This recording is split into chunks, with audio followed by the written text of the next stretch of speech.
Welcome in, 7th graders. Here's our final Fireside chat of the year. I know it's bittersweet for me, trust me, and I've done more Fireside chats this year for you guys than ever before, and I want to end on a good one, talking about the 1980s and the 1990s, potential topics for you on the comp next week. When looking at the 80s and 90s, there's a lot of action going on here, and I want to try to simplify things, and of course, we had a great deal of that done in our class presentations, but I want to give you more clarity on Ronald Reagan's presidencies, in the 1980s and throughout the 1980s. Reagan was elected in 1980, and what you have to consider about Reagan's presidency, almost immediately there was a sense of enthusiasm because Carter, who had ended the 1970s, was handily defeated by Reagan, and Reagan brought a sense of optimism to the country.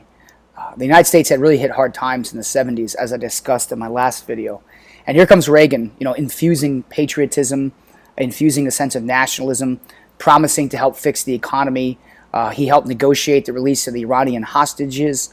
Reagan just pumped a lot of enthusiasm and passion into the country in a way that people hadn't seen in a long time. And Reagan spoke with confidence and about bringing the United States back. Make America great was his slogan. And so Reagan kind of kickstarts the 1980s when he took over in 81 with this breath of fresh air. And certainly one of the most important details about Reagan's presidency is going to be his role in the Cold War. Groups did a pretty good job explaining this. Reagan was a hardcore Cold Warrior. He really stood up in the Cold War for America. He wanted to invigorate the Cold War and actually bring it back and move away from détente. And what Reagan did with the Cold War especially was he pumped, and together with Congress, billions and billions and billions of dollars went into fighting the Cold War. And the United States took drastic measures to increase its arms race, especially with the Strategic Defense Initiative, the Star Wars program, which was an attempt to actually build the ability to launch nuclear weapons from space. It failed, it never worked, but it was an attempt made by the Reagan government. Other issues, that Reagan invested lots of military buildup, kind of the return to the military-industrial complex. And Reagan primarily also committed a lot of troops to areas where communism was spreading, so he kind of brought containment back. I know I talked to you about the word bellicose because that's one of those questions that tends to come up on the APs about Reagan's speech towards the Soviet Union and calling it the evil empire. But when it comes to, the actual Cold War, a lot of it was talk. A lot of it was big talk. The United States and the Soviet Union still maintained somewhat friendly relationships. We never fought a war against the Soviets. That didn't occur. But America did do its part to help the Soviets lose in Afghanistan. Reagan and Congress teamed up to provide a lot of money to the Afghans that were fighting against the Soviet Union. So Reagan's Cold War is definitely one of his biggest themes. You guys also did a good job in class talking about the moral majority. That was a big part of Reagan's presidency, the return of Christian values, throughout America with the Fourth Great Awakening. But what I want to briefly mention here about Reagan is his economic policies. Reagan and Congress teamed up for revolutionary, I wouldn't say revolutionary actually, but strong economic policies that they hoped would kickstart the economy, and that was what some historians called Reaganomics. Reaganomics is much more in depth than you need to know here, but one of the big ideas of Reaganomics was heavy tax breaks. The idea was that by reducing taxes, Americans would spend more. They'd have more money to put into the economy. They'd invest more. They would buy homes, cars, kickstart a lot of the economic industries in the United States. The United States was struggling. Its industry was moving overseas. Lots of jobs were being lost. Factories were being undercut by foreign competitors. So the economy was had hit hard times. And although Reagan's policies did not automatically fix the economy. There's a strong belief that the tax cuts and high government spending really helped invigorate the economy, and Reagan gets a lot of credit for that. Although it's not one president, we've learned that throughout the year. It's not just one thing a president does, but you definitely want to be on the lookout for that term Reaganomics in the comp. Reagan's economic policies to lower taxes. But moving forward, Reagan's legacy will always be tied to the restoring confidence, bringing the United States back out of a rough patch in the 1970s.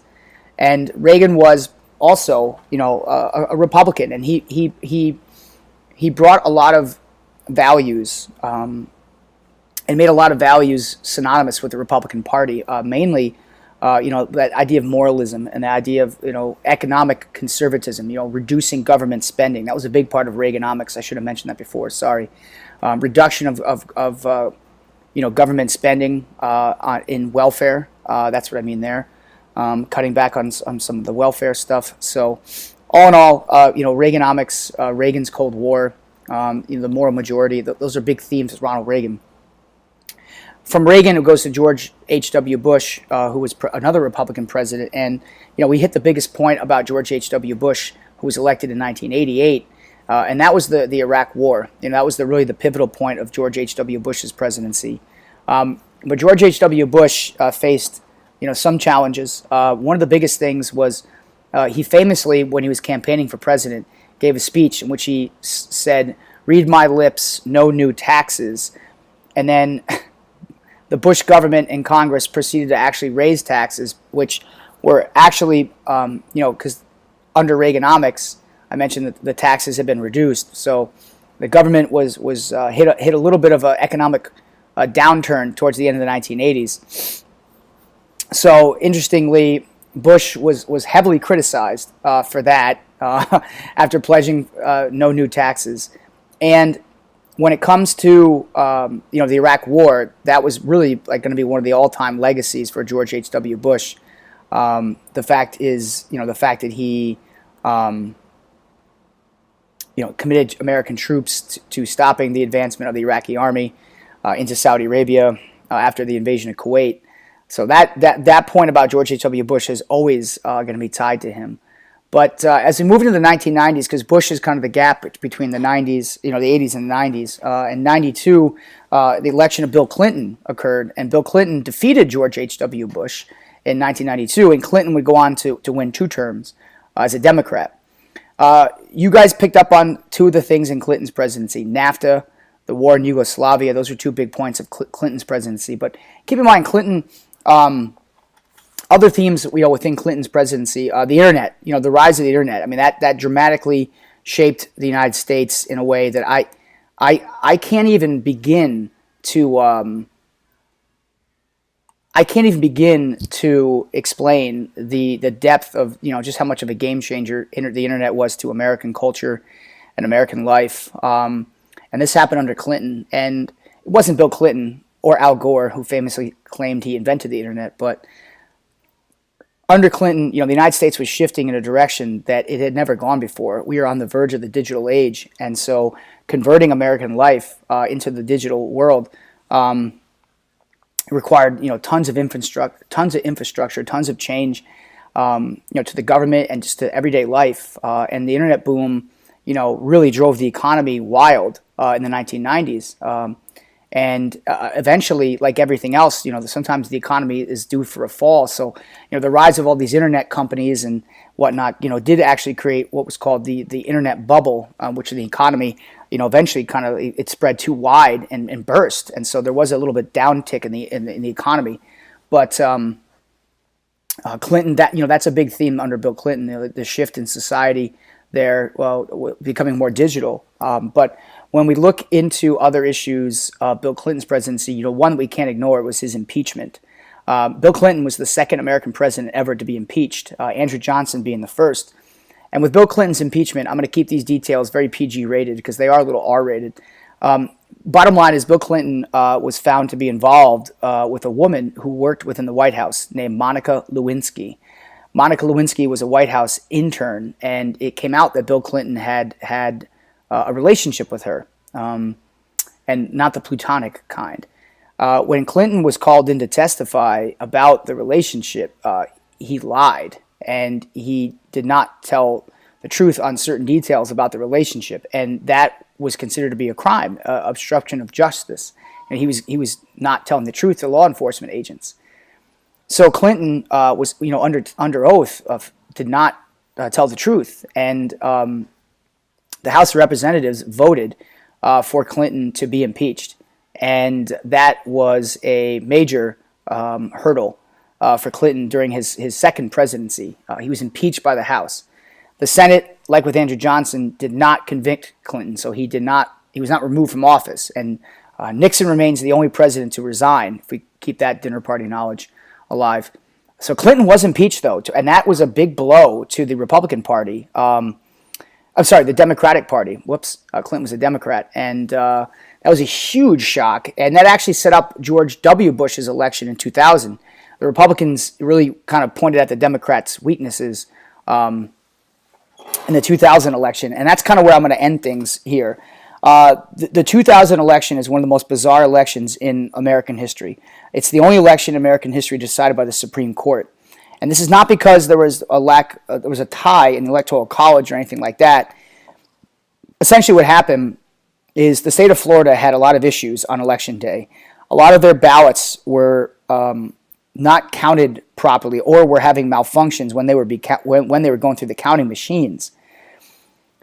Effectively, the election on election night, George W. Bush was counted to be the victor. He had all the Electoral College votes tabulated. He was the victor, but information was released shortly after the election that the votes may not have been counted properly, and the Democratic Party fought earnestly to have a recount for the votes in Florida. And this all went through the court system. The state of Florida first, ruled that they could have a recount, and then the court said, no, they can't have a recount. And ultimately, when the state of Florida rejected the recount, the Democrats sued all the way to the very top. And the Supreme Court heard this case. And this all happened within a matter of months. Election day is November, and people were sitting there. I remember driving to school every day with my father, wondering, hey, when are we going to, find out who the heck was elected president? Nobody knew. And the reality is that this dragged on for months before finally the court said that the court ultimately ruled that the recount, violated Bush's 14th Amendment rights, and so therefore there would be no recount, and the election results were going to stand as they were. So Bush received electoral votes from Florida, and that propelled Bush into the White House. So Bush v. Gore is one of the most bizarre presidential Supreme Court cases of all time, and I think that's a pretty fitting one to end on. So that's it for the recap here on the 80s, 90s, and a little bit about the election in 2000. I hope this helps you guys in your preparation for Tuesday's comp. As you know, this is not the focal point of the year, but I wish you guys the best of luck, and as always, keep in mind how the past shapes the future. Take care, 7US.